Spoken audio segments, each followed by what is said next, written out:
Well, welcome to the White House. My name is Joe Biden. I work for President Obama. Best job I ever had. Hey, folks, look, there's a reason the president and I like talking to mayors. You're the one group of elected officials that get things done, in large part because you have no option but to get things done. And also, most of the innovation is coming from you all. Today, I got further evidence of that when I talked with a few of you about what we can do together on the job skills and workforce development. We promised back in 2009 that we'd be a strong partner with you. And I'm confident in saying that because of the man I'm about to introduce, we've kept that promise. President Obama understands cities better than most American presidents have in American history. He knows cities face unique challenges when it comes to building infrastructure, creating jobs. And that's why he nominated a big city mayor, Anthony Fox. He doesn't have all the money in the world, but he's ready to help.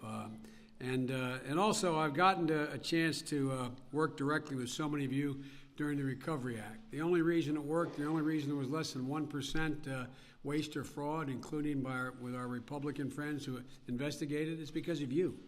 You made it work. You're used to getting things done on time, mostly under budget, and getting answers back to people immediately. And and it never ceases to amaze me the tough political decisions you guys and women you make every single day in doing your job to save your neighborhoods, to rebuild and balance your budgets, and to bring jobs back to your communities.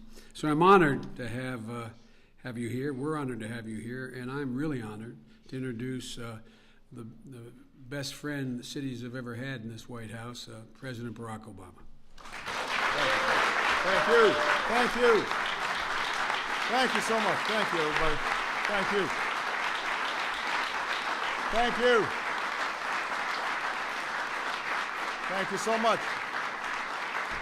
Thank you, everybody. Thank you. Please have a seat. Well, welcome to the White House. It is great to have you. For those of you who've been here before, welcome back. I see a lot of friends and a lot of familiar faces around the room, but I've also already had a chance to meet some newly elected mayors. So to all of you, congratulations, and make sure you're shoveling the snow. Just a little piece of advice. It's been cold. We've got more than 250 mayors here from more than 45 states and territories. You represent about 40 million Americans, and over the last 5 years, thanks in part to the partnerships that we've been able to forge with mayors in this room and across the country, we've accomplished some big things on behalf of the American people. But you know as well as anybody that while our economy is growing stronger and we are optimistic about growth this year and in subsequent years, we've got a lot more work to do to make sure that everybody has a chance to get ahead. If they're willing to work hard and take responsibility, they've got to be able to participate in that growth. And every day, mayors are proving that you don't have to wait for the gridlock to clear in Congress in order to make things happen. Mayor Greg Stanton in Phoenix and Mayor Ralph Becker in Salt Lake City have ended chronic homelessness among veterans.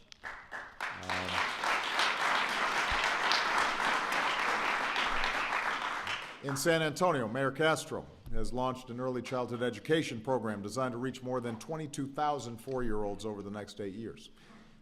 In Fresno, Mayor Ashley Swearingen is spearheading projects to develop her city's downtown, including a high-speed rail station that's going to help attract jobs and businesses to the Central Valley. In Philadelphia, Mayor Nutter is helping young people reach higher during their summers by working with partners across the city to create thousands of summer jobs. In Tampa, Mayor Bob Buckhorn has gone, in his words, all in, helping his constituents get covered with quality, affordable health insurance. So mayors from both parties are part of the climate task force, helping to make sure that cities have what it takes to withstand changes that may be taking place in our atmosphere in the years to come. More than 1,000 mayors across America have signed agreements to cut dangerous carbon pollutions. I want to work with Congress whenever and wherever I can, but the one thing I'm emphasizing to all my cabinet members is we're not going to wait. Where Congress is debating things and hasn't been able to pull the trigger on stuff, my administration is going to move forward, and we're going to do it in partnership with all of you. I've got a pen and I've got a phone, and that's all I need, because with a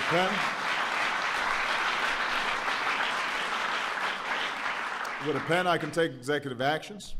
With a phone I can rally folks from around the country to help grow the economy and restore opportunity. And that's what today hopefully has been about. You've met with members of the administration.